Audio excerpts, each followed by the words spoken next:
अरे सॉरी। कोई नुकसान नहीं, वो मॉनिटर करने वाला गाना अब कर जाएगा 95 का 95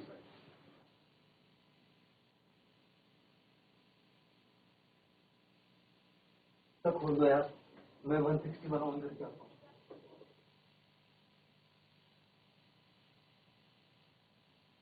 नमस्कार बच्चों, कैसे हैं आप सब। आशा करती हूँ आप सभी अच्छे होंगे, स्वस्थ होंगे, खुश होंगे और अपनी पढ़ाई भी अच्छे से कर रहे होंगे। तो जैसे कि आप सभी जानते हैं, मैं हूँ आपकी हिंदी की अध्यापिका और मैं स्वागत करती हूँ आप सभी का आईसीटी वर्चुअल क्लासरूम में। और आज हम यहाँ पर एकत्रित हुए हैं पढ़ने के लिए क्लास 10th की हिंदी।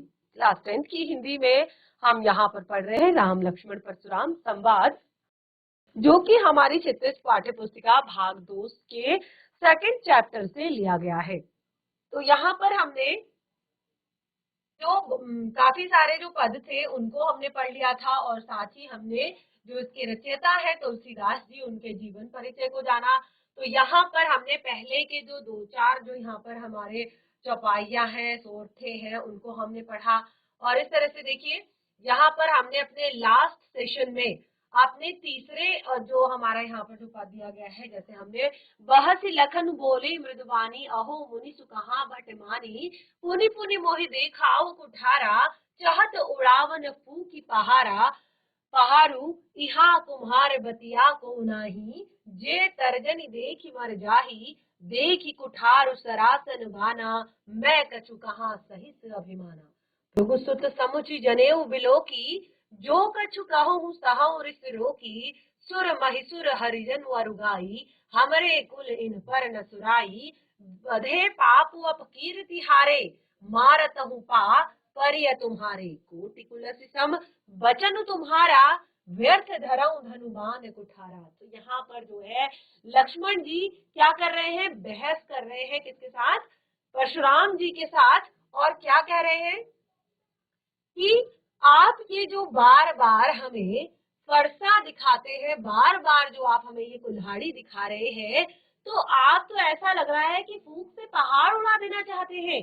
और यहाँ पर लेकिन कोई भी कुम्हार की बतिया नहीं है, यहाँ पर जो कि आपकी ये उंगली देखकर ही डर जाएगा। और इस तरह से उन्होंने आगे एक बहुत बड़ी बात कही कि हम जो है, हमारे कुल में देवता, ब्राह्मण, भगवान के भक्त और गाय, गौ अर्थात गाय पर वीरता नहीं दिखाई जाती, क्योंकि इन्हें मारने से पाप लगता है और इनसे हार जाने पर अपकीर्ति होती है। इसीलिए आप मारे, आप यदि हमें मारे तो भी हम आपके पैर ही पड़ना चाहेंगे, तो भी हम आपको प्रणाम ही करना चाहेंगे। क्योंकि आगे कहते हैं कि आपने तो ये जो धनुष बाण है ये व्यर्थ ही धारण कर रखा है, ये फरसा ये व्यर्थ ही धारण कर रखा है, क्योंकि आपके जो वचन है, आपके जो वचन है वही इतने कटु हैं, वही इतने कठोर हैं कि एक तरह से जो कुछ भी आपका, एक तरह से ये जो आपके वचन है ये करोड़ों वज्रों के समान है। तो आप है, अगर मैंने आपको देखकर कुछ अनुचित कह दिया होगा, आपके इन जो धनुष बाण है इनको देखकर कुछ अनुचित आपसे कह दिया होगा यदि, तो मुझे क्षमा करें। तो इस तरह से अब परशुराम जी क्रोध के साथ गंभीर वाणी से बोलते हैं। क्या बोलते हैं देखिए, बहुत ही सुंदर पंक्तियां हैं और ध्यान पूर्वक समझने का प्रयास करेंगे। कौशिक सुनहु मंदु यह बालकु कुटिल काल बस निज कुल घालकु भानुवंश राकेश कलंकु भानुवंश राकेश कलंकु निपट निरंकुश अबुद असंकु काल कवलु होई ही छन माही कहऊ पुकारी खोरी मोहि नाही तुम्हा हटकु जो चाहूं बारा कही प्रताप बल रोष हमारा तुम लखन कहे मुनि सुजसु तुम्हारा तुम ही अछत को बरने पारा अपने मुह तुम अपमानी करनी बार अनेक भाव भांति बहु बरनी नहीं संतोष तपुनि कछु कहा हूँ जनि ऋषि रोक दुसह दुख सहा हूँ वीर व्रती तुम धीर अछोबा गारी देत न पावहु शोभा। तो देखिए यहाँ पर बहुत ही सुंदर पंक्तियां हैं, बहुत ही अच्छी यहाँ पर पंक्तियां लिखी गई है तुलसीदास जी द्वारा। कौशिक सुनहु मंदु यह बालक कुटिल काल बस निज कुल घालक, कि वो ये कहते हैं ऋषि से कि ये जो बालक है, लगता है ये मंद बुद्धि है। कुटिल काल बस निज कुल घालक, और ये काल के वश में होकर अपने कुल का नाश करने वाला है। भानुवंश राकेश कलंकु, ये तो अपने कुल के जो चंद्रमा है, अपने कुल को एक तरह से कलंकित करने वाला है। निपट निरंकुश अवध असंकु, और एक तरह से काल कवल होई छन माही, कहो पुकार खोरी मोहि नाही, कि इनको कहो कि मुझे ऐसी बातें ना कहे। तो इस तरह से यहाँ पर इसका भावार्थ हम जानेंगे कि क्या कह रहे हैं यहाँ पर परशुराम जी। तो देखिए परशुराम जी अब बहुत ज्यादा गुस्से में है, बहुत ज्यादा क्रोध से भरे हुए हैं। तो कहते हैं हे कौशिक, अर्थात हे विश्वामित्र, सुनो, ये बालक बड़ा ही कुबुद्धि है, बड़ा ही कुटिल है। ये काल के वश में होकर अपने कुल का घातक बना हुआ है, यानी कि अगर इन दोनों को मार दिया जाए तो इनका कुल नाश हो जाएगा। यह सूर्य वंश रूपी, ये सूर्य वंश रूपी पूर्ण चंद्र का कलंक है। यह बिल्कुल उद्दंड है, मूर्ख है, निडर है, और एक क्षण में ही ये काल का ग्रास हो जाएगा। मैं पुकार कर कह देता हूँ फिर भी तब आप मुझे दोष मत देना कि जब ये इस तरह से काल के वश में आ जाएगा तो आप मुझे दोष मत देना। और इस तरह से यहाँ पर यदि तुम इसे बचाना चाहते हो तो इसे मेरे प्रताप के बारे में बताओ, मेरे बल के बारे में बताओ, मेरे क्रोध के बारे में बताओ, और इससे कहो कि ये जो एक तरह से यहाँ पर ये बदतमीजी कर रहा है, ये उल्टा सीधा बोल रहा है, इसको कहो कि ये चुप रहे। लक्ष्मण जी ने कहा हे मुनि। अब फिर लक्ष्मण जी ने फिर उनकी बात सुनकर, लक्ष्मण जी चुप होने वाले कहाँ थे, लक्ष्मण जी ने फिर उनकी बात सुनकर कहा आपका सुयश आपके रहते दूसरा कौन वर्णन कर सकता है। यानी कि आपके सुयश को, जैसे उन्होंने कहा कि चलिए इन्हें मेरे बारे में बताइए कि मैं कौन हूँ, तो लक्ष्मण जी ने फिर कहा कि हे मुनि, आपका सुयश यानी कि आपके बारे में जो अच्छी बातें हैं, आपकी यश कीर्ति की जो बातें हैं, वो आपके अलावा और कौन वर्णन कर सकता है। इतने पर भी संतोष न हुआ तो फिर भी और कुछ कह डालिए। क्रोध रोकर असह्य दुख मत सहिए, कि क्रोध को रोक कर अपने अंदर अपना क्रोध पीकर असह्य दुख मत सहिए। आप वीरता का व्रत धारण करने वाले हैं, धैर्यवान और क्षोभ रहित है, गाली देते हुए आप शोभा नहीं पाते हैं। शूरवीर तो युद्ध में करनी अर्थात अपना काम करते हैं। जो शूरवीर होते हैं वो बातें नहीं करते युद्ध के मैदान में आकर, वो अपनी करनी करते हैं, यानी कि जिस काम के लिए वो युद्ध के मैदान में आए हैं उसे वो करते हैं। और ये कहकर अपने को नहीं जताते, यानी कि वो अपने आप को जताते नहीं कि मैं ऐसा हूँ, मैं वैसा हूँ, मैं वैसा हूँ, वो करके दिखाते हैं। शत्रु को युद्ध में उपस्थित पाकर कायर ही अपने प्रताप की डींग मारा करते हैं। तो अब देखिए फिर से उन्होंने विश्वामित्र जी के सामने परशुराम जी को बिल्कुल गुस्से से लाल पीला कर दिया है। और लास्ट लाइन क्या कहते हैं कि युद्ध में शत्रु को अपने सामने उपस्थित पाकर भी जो अपने बारे में बातें कहे, अपने बारे में बातें बताए, अपने बारे में एक तरह से अपने प्रताप की व्याख्या करे, तो ये तो डींगे मारना हुआ कि मैं ऐसा कर दूंगा, मैं वैसा कर दूंगा, मैं ये कर सकता हूँ, मैं वो कर सकता हूँ, मेरा ये प्रताप है। लेकिन जब सामने शत्रु खड़ा है और तुम कुछ नहीं कर रहे हो तो समझो कि ये सब बातें डींग हैं। ठीक है, तो इस तरह से आगे ध्यान पूर्वक पढ़ेगा। तुम्हें तो कालू हाँ कुजन लावा, बार बार मोही लागी बुलावा। और फिर गुस्से में आ गए हैं और फिर से लक्ष्मण जी से कह रहे हैं। अब उनका जो क्रोध का पारा है, क्योंकि उनका क्रोध बड़ा ही खतरनाक है, उन्होंने अभी तक कंट्रोल कर रखा है, और वो फिर से कह रहे हैं तुम्हें तो काल हाँ कुजन लावा, बार बार मोही लागी बुलावा। सुनत लखन के बचन कठोरा, परसु सुधार धरे कर घोरा। अब जन हे दोसु मोहि लागू, कटु बाधी बालक बध जोगू। बाल बिलो की बहुत में बाचा, अब यह मर निहार भा साचा। कौशिक कहाँ क्षमय अपराधु, बाल दोष गुण गनहीन साधु। खर कुठर में अकरनु को ही, आगे अपराधी गुरुद्रोही। उत्तर देत छोड़ो बिनु मारे, केवल कौशिक सील तुम्हारे। न तहि काट कुठार कठोरु, गुर ही उरन हतों सम थोरू। तो देखिए आप यहाँ पर क्या कहते हैं, तुम्हें तो काल हाँक जनु लावा, कि हे लक्ष्मण लगता है कि तुम्हें काल हाँक कर मेरे पास लाया है, यानी कि तुम जबरदस्ती काल के द्वारा खींच कर मेरे सामने लाए हो, जो बार बार मोहि लाग बुलावा, जो बार बार इस तरह से मेरे क्रोध को और बढ़ा रहे हो, जो बार बार अपने एक तरह से मेरे क्रोध को क्या कर रहे हो, बहुत ज्यादा अग्नि दे रहे हो। सुनत लखन के वचन कठोरा, जब उन्होंने लक्ष्मण के कठोर वचन सुने, परसु सुधार धरऊ कर गोरा, परशुराम को बिल्कुल, परशुराम जी ने अपना परसु परसा जो है उस पर वो धार लगाने लगे। अब जनि देई दोसु मोहि लोगु, तो अब वो कहते हैं कि हे लोगो, हे यहाँ पर खड़े हुए सभी जो ऋषिगण है, मुनिगण है, या जितने भी लोग हैं, कहते हैं अब मुझे दोष मत देना, अब मुझे दोष मत देना, कटुक बाधी बालक बध जोगू, और मैं इस बालक का वध करने जा रहा हूँ, इस बालक को मारने जा रहा हूँ, तो अब आप मुझे कोई भी यहाँ पर दोष मत देना। बालक बिलो की बहुत में बाचा, मैंने बहुत सारे बच्चे देखे हैं, अब यह मर निहार भासाचा, और अब इसको मैं यहीं पर मार डालूंगा।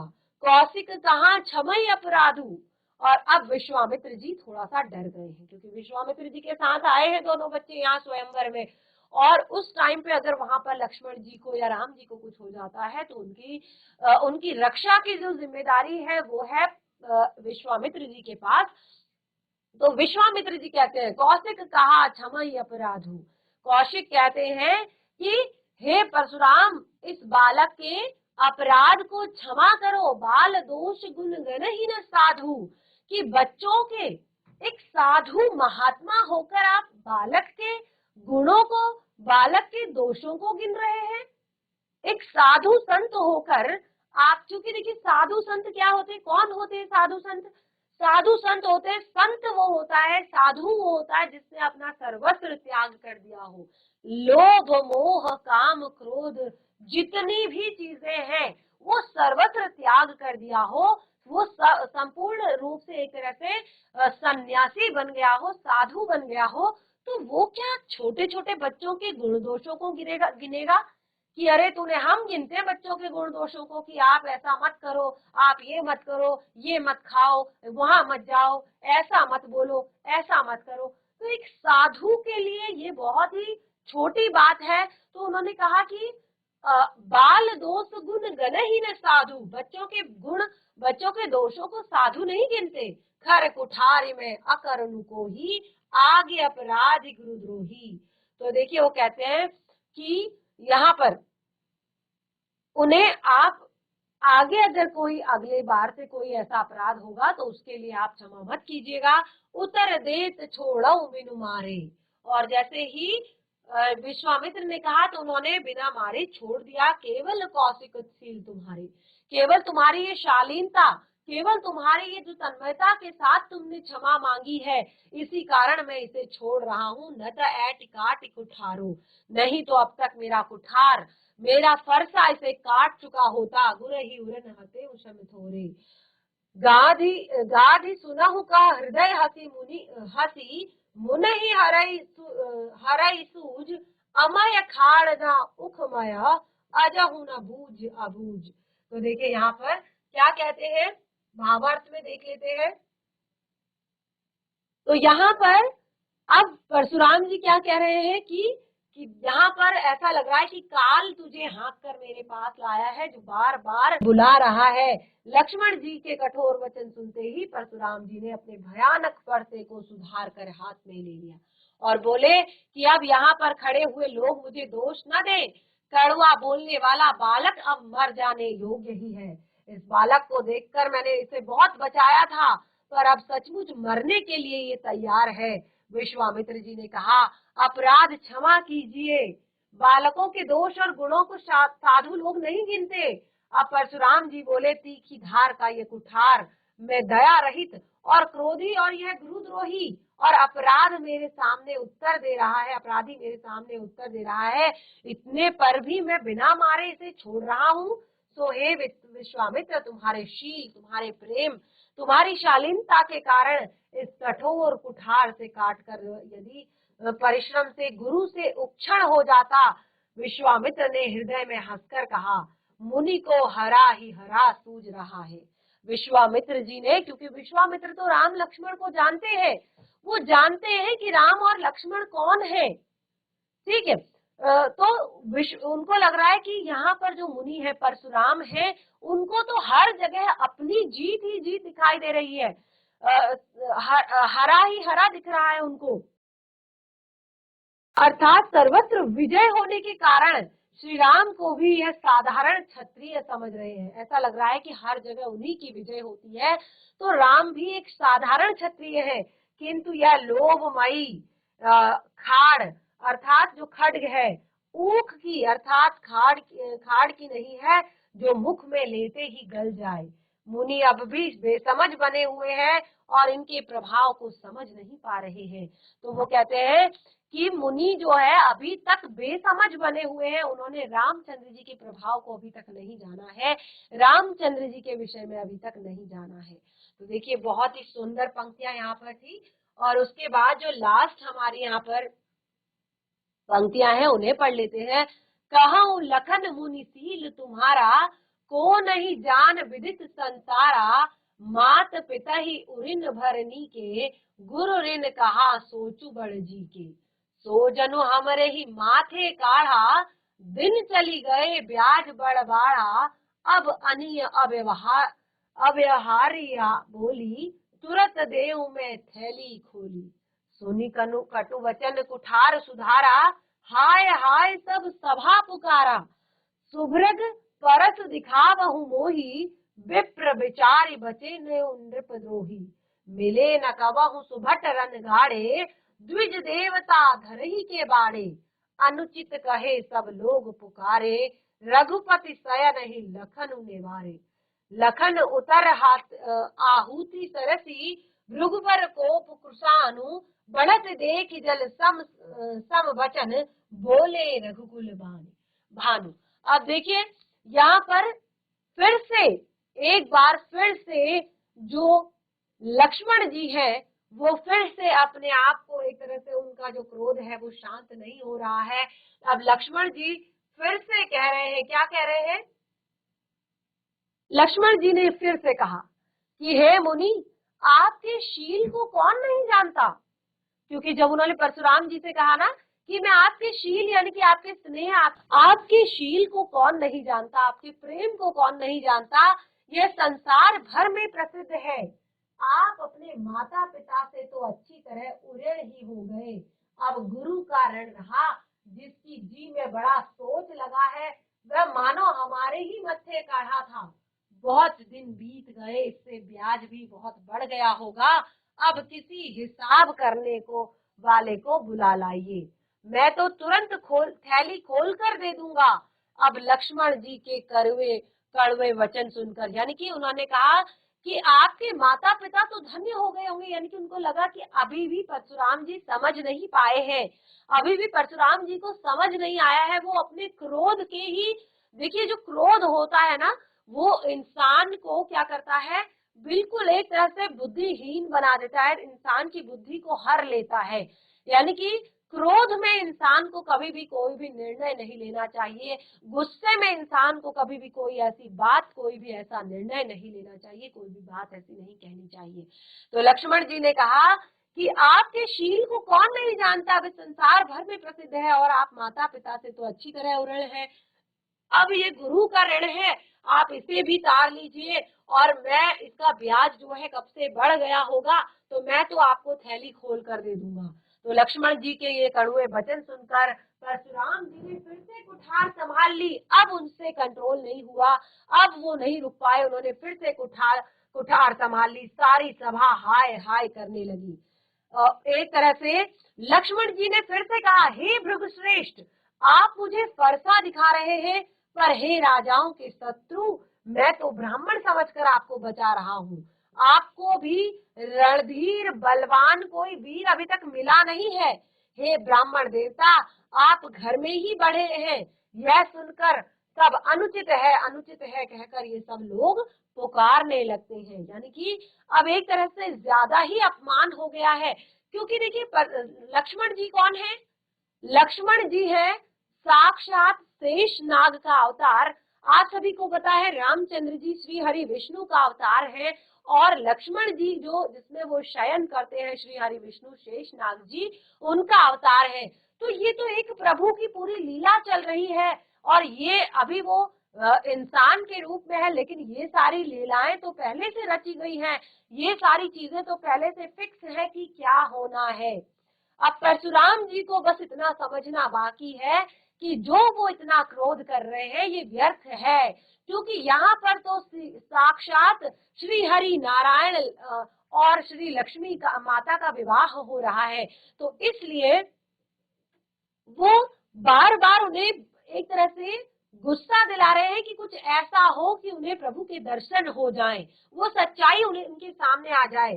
तब श्री रघुनाथ जी इशारा करते हैं और लक्ष्मण को रोक देते हैं, क्यों कहते हैं कि अब ज्यादा हो रहा है, अब ज्यादा हो रहा है। और लक्ष्मण जी के उत्तर से जो आहुति के समान परशुराम जी के क्रोध रूपी अग्नि को बढ़ते हुए देखकर रघुकुल के सूर्य श्री रामचंद्र जी जल के समान शांत करने वाले वचन कहते। अब लक्ष्मण जी जो है, रामचंद्र जी जो है वो अपने वचनों को रखते हैं। तो इस तरह से हमारा चैप्टर आज का यहाँ पर कंप्लीट होता है।